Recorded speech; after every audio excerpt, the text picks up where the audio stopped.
오메가3 요즘 많이 드시죠? 고려온단 오메가3를 추천합니다. 생체 이용률이 높은 RTG는 기본, 특허받은 진공 추출 공법으로 신선함은 높이고 어취는 줄였습니다.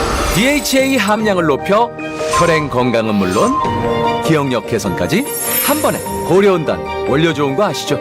따지면 따질수록 오메가3도 고려온단입니다. 기억하세요. 고려온단 DHA 오메가3.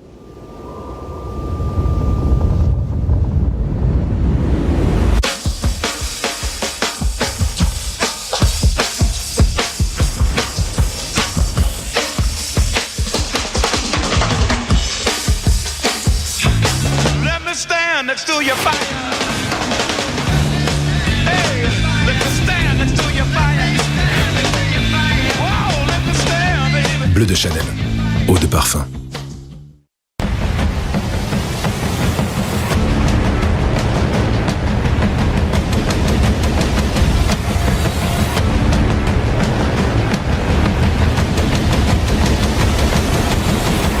Gérard Perregaux.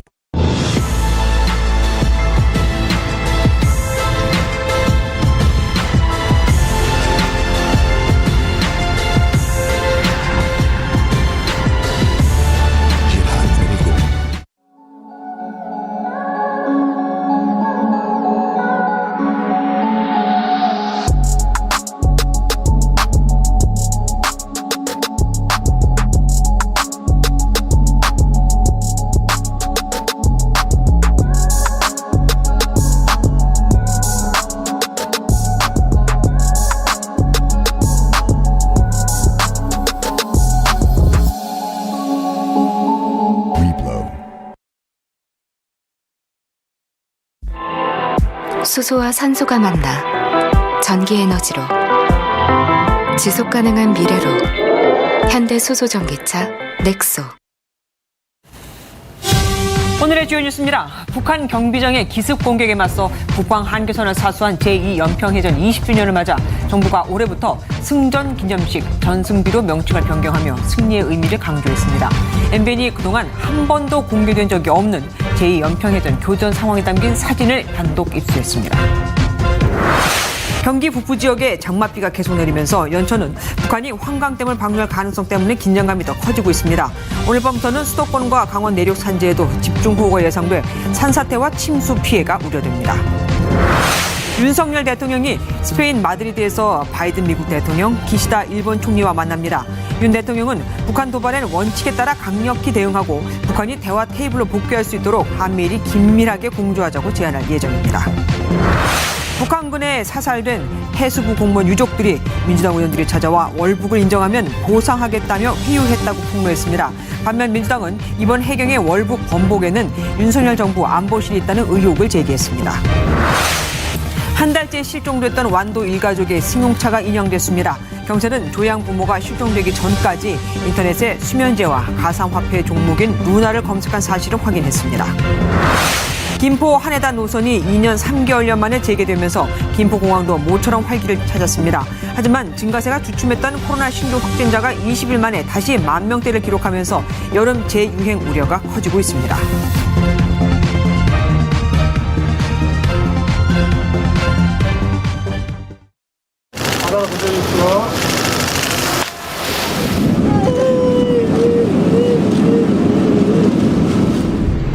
뭐 하늘에서나 바다에서나 지금 어디 있을지 모르는 형이 대한민국을 잘 지켜주고 있을 거라고 그렇게 굳게 믿고 있습니다.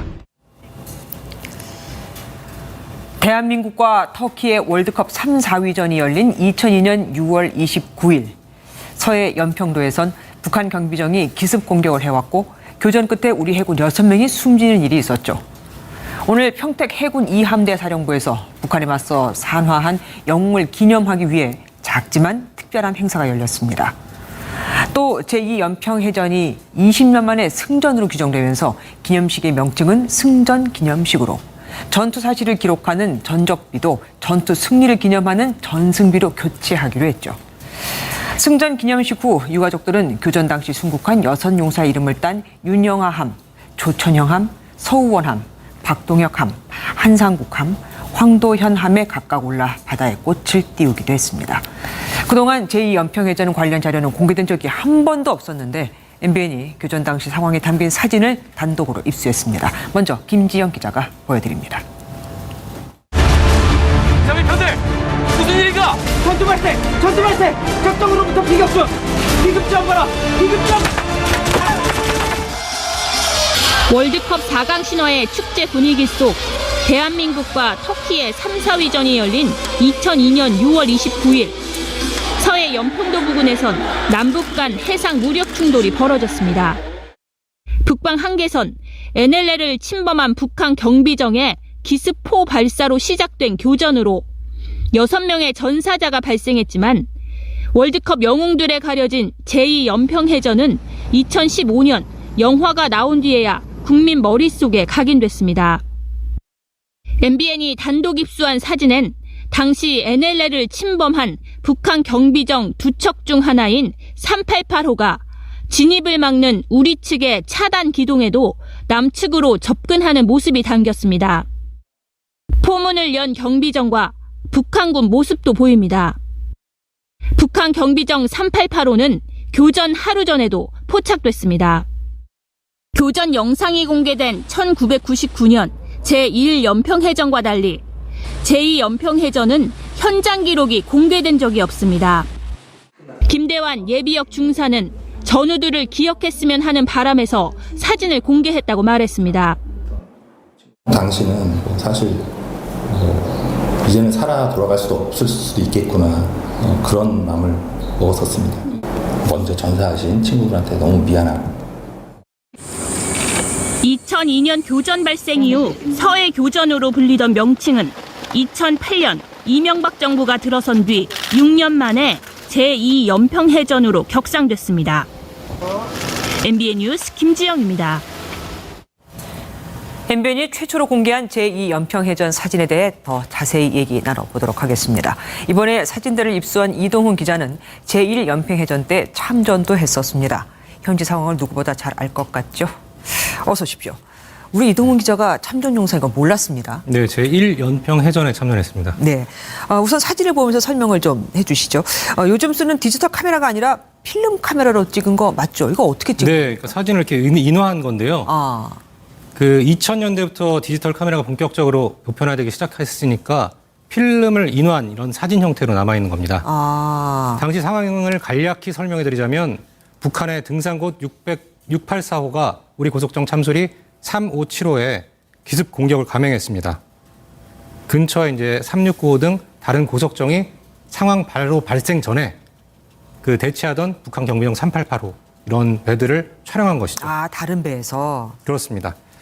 근처에 이제 고속정들이 촬영한 거고요. 연평해전 며칠 전부터 북한 해군이 계속 도발을 했습니다. 이게 한 6월이 되면 꽃게철이라고 해서 북한 어선들이 내려오고 맞아요. 또 그렇게 이제 북한 배들이 자신들 뭐 어선을 보호한다면서 내려오는데 이렇게 계속 도발했고 이 기간에 찍은 사진들이 여러 장 있습니다. 지금까지 남아있는 사진은 9장이고요. 1999년 제1연평해전 같은 경우는 그 캠코더와 필름 카메라로 당시 이제 상황을 남겨서 지금도 이제 승리 기록으로 쓸 수가 있었고요. 그 제2연평해전 때는 이렇게 비상 상황에 맞춰서 갖고 있던 카메라로 긴박하게 기록한 것으로 알고 있습니다. 그동안 언론에 공개된 연평해전 사진이나 영상이 없었던 것 같지는 않습니다. 인터넷 왜 검색해 보면은 제2연평해전이라고 해서 올라온 자료들이 있긴 있거든요. 네, 아닙니까? 인터넷에 보면 제2연평해전 자료라고 많이들 올라와 있는데요. 네네. 제가 이 자리에서 확실히 한번 말씀드리자면 그것은 모두 다 제1연평해전 자료입니다. 이동훈 기자가 참전했던 제1연평해전 그렇습니다. 제가 이제 1999년 6월 15일에 고속정을 타고 있었습니다. 해군 고속정 승조원으로 그때 군복무를 하고 있었고요. 네. 그때 이제 제1연평해전 당시 사진과 영상이 남아 있었고 그것이 제2연평해전이라는 이름으로 올라온 사진도 있지만 그것은 아직까지 한 번도 제2연평해전 나온 적이 없고 오늘 이제 최초로 공개를 한 겁니다. 네. 지금까지는 우리 해군이 이제 북한의 대승을 거뒀던 제1연평해전 자료만 있는 것입니다. 네. 아까 잠깐 보도를 해드렸지만 당시 군인이었던 분이 제보를 한 거잖아요. 그런데 20년이 지나서 왜 지금에야 공개를 한 걸까요? 그 당시 좀 상황을 살펴봐야 합니다. 오히려 그 연평해전, 제2연평해전 직후에는 전투 사실을 알리는 분위기가 아니었습니다. 왜냐하면 전투에 승리하고도 따가운 눈총을 받는 일이 있었고 또 트라우마에 시달리는 군인도 있었고 마음의 상처를 안고 전역한 군인들도 있었습니다. 되게 안타까운 사연인데요. 몇 년 뒤에 뒤늦게 특진을 시켜주기도 했지만 그런 상황 속에서 사진들도 자연스럽게 오랜 기간 잠들어 있었습니다. 사진을 찍은 김대한 예비역 중사는 다시 한번 이걸 세상에 좀 알리고 싶은 마음이었다고 밝혔습니다.